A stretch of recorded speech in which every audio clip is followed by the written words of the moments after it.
Inflation has really been burning up our dollars. Is it getting worse? The answer is surprising.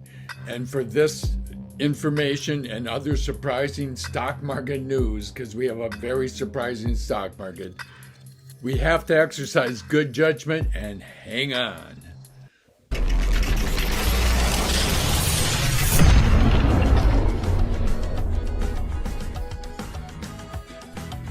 This is not financial nor professional advice. This video is for entertainment only. Hey everyone, I'm Stephen Fox. Welcome to my channel. Today we're going to look at how inflation has decreased actually in a surprising way. And I hope you find this entertaining and informative at the same time. And I think you will, because I think it's quite surprising. The inflation information I'm using comes from a site called trueflation.com. And they claim to have more than 10 million data points, that it's very current, it's 30 times faster, and they use more than 40 different data sources. So this is supposed to be upbeat and faster and more current and using more information than anybody else uses. And while no one can truly predict the future, because it's always a surprise to some degree, this has more data that should be able to make more educated guesses about what is likely to happen. It's more of a probability. What's so impressive about this Trueflation site is that they do it daily. For instance, the most recent data, as you can see, it went up 0.06%. It's in red because it's negative for it to go up, of course. But it's 4.04%, and it's been as low as 3.88%. Or it's been as high as 6.28% year to date. But that is because of gas prices mainly, I would imagine. But if you look at that yearly graph since 1 year ago, it's been as high as 12%. And they never reported it that high, the official statistics, and we knew it was higher than that. So I view this as being much more accurate. It shows the reason it's coming down to 4% now is because the year-on-year comparison, inflation shot up a whole bunch, okay? So basically, it's like things got extremely worse, and now they're just a little bit more worse than they've been off. They've been awful, and now they've been horrible, and now they're just a little bit more awful, okay? And that's part of the reason the inflation rate is coming down.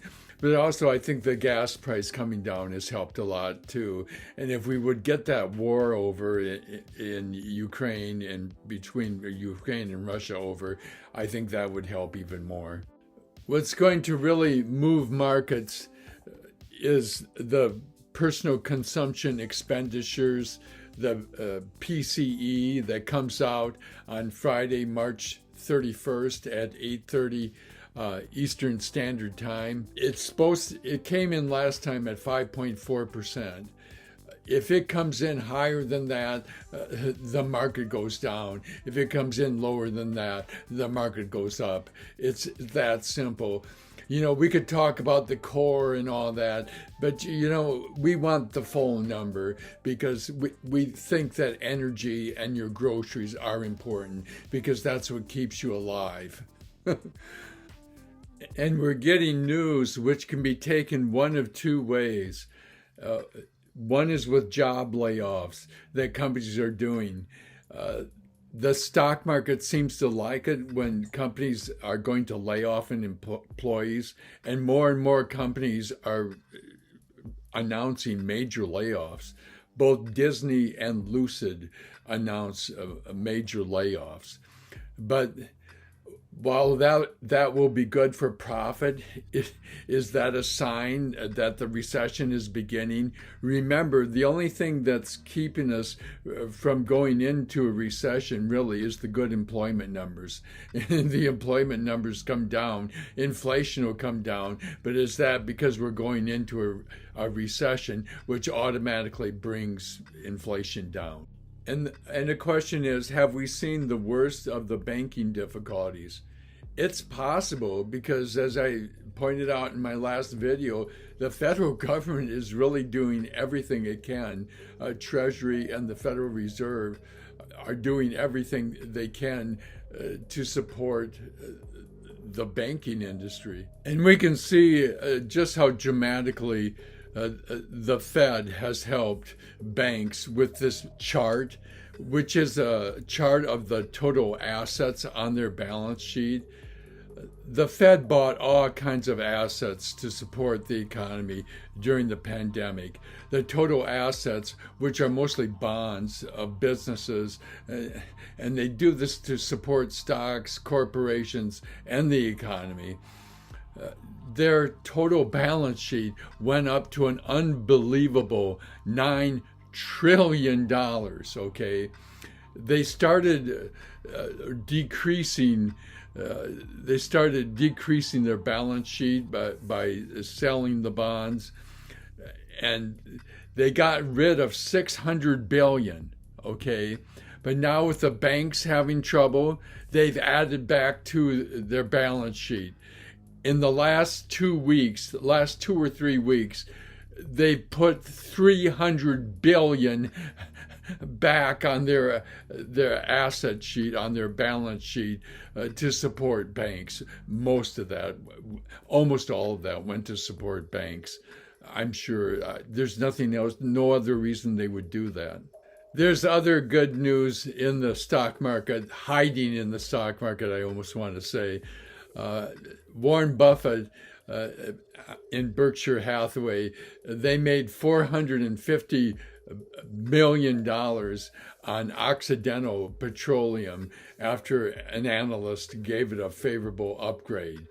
So he owns a lot of shares of Occidental Petroleum, and it's been thought that maybe he's going to buy the company, whose symbol is OXY. The big hidden factor in all of this is, are there going to be any more bank failures? You know, we got good news with First Citizens Bank buying Silicon Valley Bank, and also Credit Suisse is being taken over by UBS. So that's what generally happens. These things get taken care of, and the bank that's taken them over gets a deal, and the people that really suffer are the shareholders of those banks. There was an additional concern with Deutsche Bank, simply because they've had trouble over the years, let's say, but they have trouble with the high cost of their credit default swaps, which is a way of insuring their bonds against going into default. They have to pay a high price for that, which is a big expense for them, which actually is a big enough expense that it's giving them financial problems. So we'll have to see how that turns out. It doesn't sound as dire as some of the other situations, but it's a huge bank, and it's a worldwide bank, and it would affect things around the world. People are worried that we're going to encounter a credit crunch, and it's already begun to some degree, because people are having more difficulty getting loans, especially small business.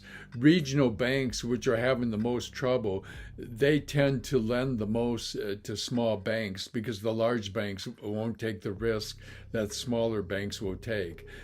So there's a credit crunch in that way. And if regional banks, if there's less regional banks, there's less borrowers to facilitate loans to small business, and that could contribute to a recession starting. So the question is, are we beating inflation or are we falling into recession? Okay. I think my personal opinion is I think we're going to have a rough go of it and go through some kind of recession. And I believe the stock market loves to crash around September and October, and it will follow that self-fulfilling prophecy in my mind. And that's just what I think. You have to place your own bets.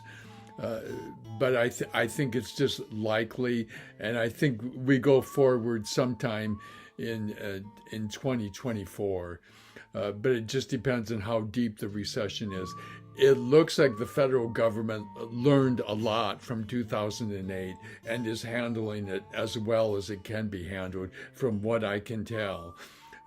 So I think there's great hope there, and there's so many spots that are kind of hot, and then others that are being affected deeply, like the banking industry, that it just, I think it has the stock market in a quandary where it's difficult to be either bullish or bearish. It's just sort of unknown, and so I end up hanging out in a money market until things look at least somewhat directional, where you can place bets and has some assurance that it's going to go in that direction. Thanks for listening and watching. Be sure to smash the like button and subscribe if you haven't already done that.